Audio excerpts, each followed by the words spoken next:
สำนักข่าวเมียนมานารายงานว่าสหภาพแห่งชาติกะเหรี่ยงหรือ KNU ระบุเมื่อวันจันทร์ว่ากองกำลังต่อต้านได้ยึดเมืองเมียวดีรัฐกะเหรี่ยงซึ่งเป็นเมืองชายแดนไทยเมียนมาได้แล้วเป็นส่วนใหญ่กว่า 90% และยังคงต่อสู้เพื่อควบคุมพื้นที่อย่างเต็มที่ปาโดซอเคลเซโคโซก KNU กล่าวว่าเมียวดีคือเมืองของเรามันจึงเป็นสิ่งสำคัญสำหรับเราที่จะต้องดูแลการบริหารเมืองทั้งนี้หลังจากยิงโดรนกามิกาเซ่หลายสิบลำเข้าใส่เมืองหลวงเนปิดอร์ที่ทหารควบคุมแหล่งข่าวในกลุ่มต่อต้านและรัฐบาลเอกภาพแห่งชาติเตือนว่ารัฐบาลทหารจะไม่ปลอดภัยอีกต่อไปขณะที่รัฐบาลทหารส่งกองกำลังไปทั่วกรุงเนปิดอร์เริ่มค้นหาโดรนที่สูญหายซึ่งถูกยิงร่วงเจ้าหน้าที่รายหนึ่งของกองกำลัง PDF บอกกับเมียนมานาว่ากองกำลังของเขายิงโดรนกามิกาเซ่35 ลำซึ่งเป็นอุปกรณ์ไร้นักบินติดอาวุธในการโจมตีเมื่อวันที่ 4 เมษายนเป้าหมายคือกองบัญชาการรัฐบาลเผด็จการซึ่งเป็นสำนักงานของผู้บัญชาการทหารสูงสุดมินอองหลายตั้งอยู่ที่นั่นเช่นเดียวกับฐานทัพอากาศเอลาถัดจากสนามบินนานาชาติเดบิดอร์เขากล่าวว่าโดรน 16 ลำโจมตีหน่วยบัญชาการทหารได้สำเร็จขณะที่ 4 ลำตกขณะยิงใส่สำนักงานใหญ่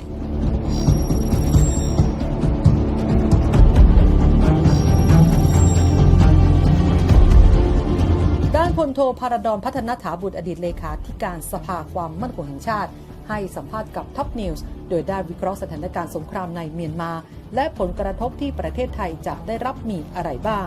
พลโทพาราดอนเผยว่าสถานการณ์ปัจจุบันเป็นลักษณะสงครามภายใน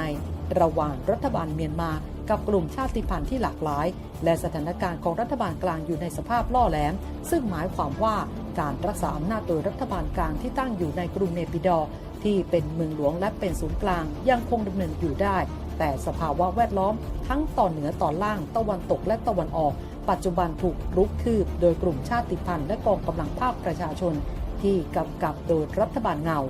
ปัจจุบันรัฐบาลทหารเมียนมามีความเปรี้ยงพล้ำสูงส่วนกลุ่มชาติพันธุ์จะชนะพื้นที่เข้าถึงเนปิดอร์ได้หรือไม่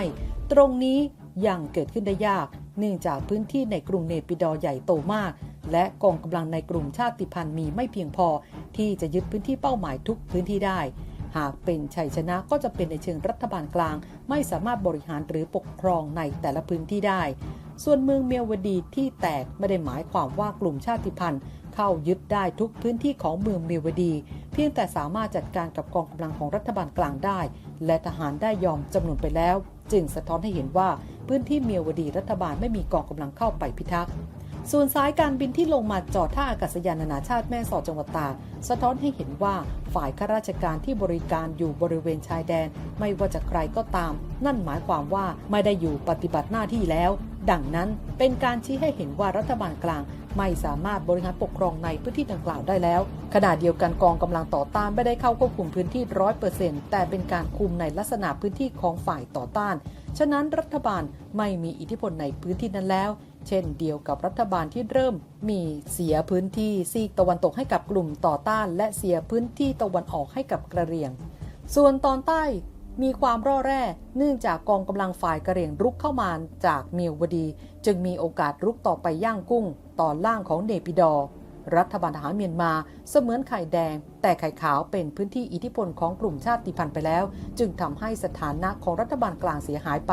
ประกอบกับการทรุดตัวเนื่องจากชาติตะวันตกคว่ำบาตรรัฐบาลกลางเมียนมาฉะนั้นรายได้จากเมียวดีปัจจุบันที่เคยเป็นช่องทางรายได้เข้ามานั้นก็จะหายไปเพราะถูกปิดล้อมทุกทิศทางซึ่งรัฐบาลกลางยืนลำบากแต่ไม่ถึงขั้นแพ้ภัยสงครามเนื่องจากไม่มีใครรู้ว่ารัฐบาลกลางวางระดับทรัพยากรสำรองไว้ได้นานแค่ไหนอาทิอาวุธกระสุนอาหารการกินเป็นต้นขณะเดียวกันรัฐบาลก็ต้องใช้ทรัพยากรไปเรื่อยๆและไม่สามารถส่งกำลังเข้ามาชดเชยฉะนั้นทรัพยากรสำรองหากใช้แล้วหมดไปก็เท่ากับเป็นการนับถอยหลังของการพ่ายแพ้แบบเบ็ดเสร็จสถานการณ์ตอนนี้เราจะเห็นภาพชัดเจนคือว่าเป็นลักษณะ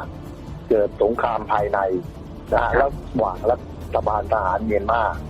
กับกลุ่มคนชาติพันธุ์นะครับกลุ่มชนชาติพันธุ์หลักทั้งหลายและสถานการณ์ที่เราคุยถึงเวลานี้เนี่ยสถานการณ์ของรัฐบาลกลางเนี่ยอยู่ในสภาพล่อแหลมนะครับสภาพล่อแหลมหมายความว่ายังไงหมายความว่าการรักษาอำนาจโดยรัฐบาลกลางที่ตั้งอยู่ที่เนปิดอร์เนี่ยซึ่งเป็นเมืองหลวงเป็นศูนย์กลางเนี่ย ยังดำรงคงอยู่ได้ แต่สภาวะแวดล้อมคือไม่ว่าตอนเหนือตอนล่างตอนตะวันตกทางซ้ายตะวันออกเนี่ยปัจจุบันเนี้ยมันถูกลุกคืบมาโดยกลุ่มชาติพันธุ์และกองกำลัง PDF คือกองกำลังภาคประชาชนที่กำกับโดยรัฐบาล NUG คือรัฐบาลของที่เป็นเขาเรียกรัฐบาลเงาสภาพการสถานการณ์ตอนเนี้ยล่อแหลมคือหมายความว่ารัฐบาลทหารพม่ามีความเพลียงพล้ำเนี่ยสูงแล้วตอนเนี้ยเหนือทางตอนใต้ก็ทะเลาะทะเลาะอยู่เพราะว่ากองกำลังฝ่ายเฉลี่ยก็พอลุกเข้ามาได้เป็นเมโลดีแล้วเนี่ยก็อาจจะลุกต่อมาที่ยางกุ้งซึ่งเป็นตอนล่างของเนวิดอร์ถ้าอย่างนี้ลักษณะแบบเนี้ยมันก็จะเห็นว่ากองกำลังของฝ่ายต่อต้านเนี่ยเท่ากับเป็นถ้าเป็นเทียบกับไข่อะรัฐบาลก็เนวิดอร์เหมือนไข่แดงแต่ไอ้ไข่ขาวเนี่ยมันกลายเป็นพื้นที่อิทธิพลของกลุ่มชาติพันธุ์ไปแล้วตรงนี้ล่ะมันก็เลยทำให้ว่าสถานะของรัฐบาลกลางเนี่ยมันก็เสียหายไปแล้วก็ประกอบกับการต้องซุดตัวลงไปเหตุผลเพราะอะไรเหตุผลเพราะว่าตะวันตกก็แซงชั่นคว่ำบาตรรัฐบาลกลางพม่าฉะนั้นรายได้ที่จะเข้ามาตอนเนี้ยถ้าถูกปิดล้อมทุกทางเนี่ยรายได้จากเมลวดีตอนเนี้ยที่เคยเป็นช่องทางที่มีรายได้เข้ามาก็จะหายไปแถมถูกแซงชั่นถูกคว่ำบาตรตรงเนี้ยรัฐบาลกลางก็จะยืนอยู่ลำบากแต่ว่าการยืนอยู่ลำบากนั้นก็ยังไม่ถึงขั้นแบบว่าเป็นการแพ้ภัยสงครามไปเพราะว่าสิ่งที่สำคัญเนี่ยไม่มีใครรู้ว่ารัฐบาลกลางเนี่ยวางระดับสำหรับทรัพยากรสำรองไว้อยู่ได้นานแค่ไหนทรัพยากรสำรองในการสู้รบก็คือว่าอาวุธกระสุนอาหารการกินเนี่ยที่วางเป็นระดับสำรองไว้ในรัฐบาลในส่วนกลางเนี่ยวางไว้ได้อยู่กี่วันอยู่กี่เดือน1 เดือน2 เดือน3 เดือนแต่ตอนเนี้ยรัฐบาลต้องใช้ทรัพยากรเนี่ยกินตัวไปเรื่อยๆแล้วมันไม่สามารถมีโลจิสติกส่งกำลังเข้ามาชดเชยดังนั้นไอ้สิ่งสำรองเนี่ยถ้าใช้แล้วมันหมดไป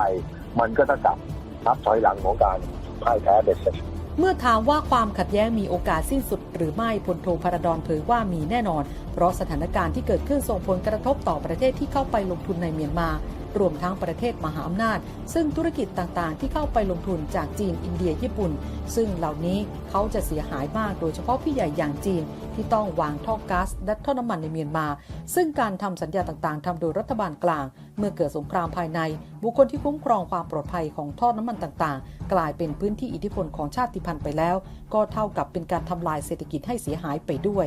ทำให้จีนส่งเอกอัครราชทูตเข้าไปพูดคุยกับอดีตนายทหารใหญ่ว่าควรยุติและนำไปสื่อสารกับพลเอกอาวุโสมินอองไลน์นายกรัฐมนตรีเมียนมาว่าตอนนี้ถึงจุดที่ต้องมาพูดคุยกันแล้วส่วน power ของประเทศไทยที่จะเข้าไปบังคับรัฐบาลกลางไม่ใช่เรื่องง่ายแต่หากเป็นจีนญี่ปุ่นอินเดียที่เข้าไปลงทุนใหญ่ๆความเป็นมหาอำนาจของเขาจะเสียงดังกว่าและอาจจะเป็นส่วนหนึ่งในแง่ของการส่งกำลังทั้งอาวุธยุทโธปกรณ์หรือทรัพยากรต่างๆตามรายได้ที่ประเทศเมียนมาได้รับดังนั้นเขาจึงมีอิทธิพลหารือกับรัฐบาลกลางได้ดีกว่ารัฐบาลไทยโอกาสสิ้นสุดมันมีแน่นอนเพราะว่าอะไรเพราะสถานการณ์ที่เกิดตรงนี้มันส่งผลกระทบไม่ใช่เป็นแค่สงครามภายในเมียนมาแต่มันส่งผลกระทบต่อประเทศที่ไปลงทุนในเมียนมาด้วยและประเทศมหาอำนาจด้วยยกตัวอย่างเช่นชายแดนที่ติดกันกับประเทศไทย 2,400 กิโลเมตรติดกับจีน 2,100 กิโลเมตรติดกับอินเดีย 1,600 กิโลเมตรและแน่นอนธุรกิจต่างๆที่เข้าไปลงทุนไม่ว่าจะเป็นจากจีนจากอินเดียแล้วก็จากญี่ปุ่นเหล่านี้ตอนนี้ไม่งั้นเขาจะเสียหายมากโดยเฉพาะของจีนเนี่ยพี่ใหญ่เนื่องจากจะต้องวางท่อก๊าซท่อน้ำมันจากยูนานผ่านรัฐชาติของพม่ามาออกอ่าวเบงกอลทางรัฐยะไข่อย่างเนี้ยจีนตอนทำสัญญาสัมปทานต่างๆก็ทำกับรัฐบาลกลางแต่พอเกิดสงครามภายในตัวนี้ต้องระวังแล้วเพราะว่า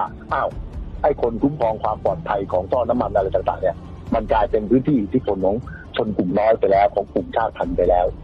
ถ้าเกิดมาทำลายปั๊บก็เศรษฐกิจเสียหายตรงนี้มันเลยเกิดเหตุการณ์ปรากฏการณ์ที่ผ่านมาเร็วๆเนี้ยฝ่ายจีนเนี่ยถึงต้องมีบทบาทมาบอกตรงรัฐว่าตรงตอนเหนือของเมียนมาต้องมาคุยกันระหว่างกองกำลังของรัฐบาลกลางกับเมียนมาว่ายุติการสู้รบยิงได้แล้วเพราะไม่งั้นจะมาส่งผลกระทบถึงไอ้ท่อน้ำมันของเขา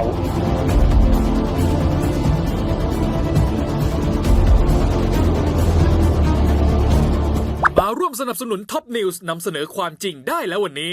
เพียงกดปุ่ม Super Thanks แล้วเลือกจำนวนเงินตามที่ต้องการได้เลยครับขอบคุณครับ